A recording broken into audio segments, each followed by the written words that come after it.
परभणी बीड जाणाऱ्या Nanded आगारातील ST bus फेऱ्या आज दिवसभर रद्द। परभणी घटनेतील एकाचा जेलमध्ये मृत्यू झाल्याची माहिती। खबरदारीचा उपाय म्हणून एसटी फेऱ्या रद्द। परभणीमध्ये डॉक्टर बाबासाहेब आंबेडकर यांच्या पुतळ्याजवळ असलेल्या भारतीय संविधानाच्या प्रस्ताविकेची एका समाजकंटकाने विटंबना केली होती। त्यामुळे परभणीत मोठा वाद निर्माण झाला होता। त्यानंतर या प्रकरणातील एकाचा आज मृत्यू झाल्याची घटना घडली आहे।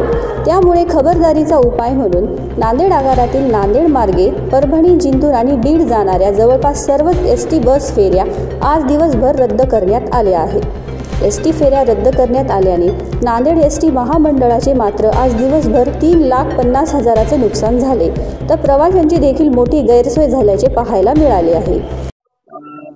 परभणीमध्ये जे घटना घडली त्याच्या निषेधार्थ जे हे चालू आहे, तर नांदेड पोलिसांनी दिलेल्या सूचनेप्रमाणे आपण परभणी बीड या मार्गावरील तसेच स्थानिक ग्रामीण फेऱ्या आज काही स्थगित ठेवल्या होत्या, आता चालू करण्यात येत आहे। साधारण एक 70 ते 75 फेऱ्या आपण दिवसभरात रद्द झाल्या। साधारण एक 10,000 ते 10,000 किलोमीटर ऑपरेशन रद्द झाले असून त्याच्यात एक 3.5 लाख रुपयाचं आमचं एसटी महामंडळाचं नुकसान झालेलं आहे।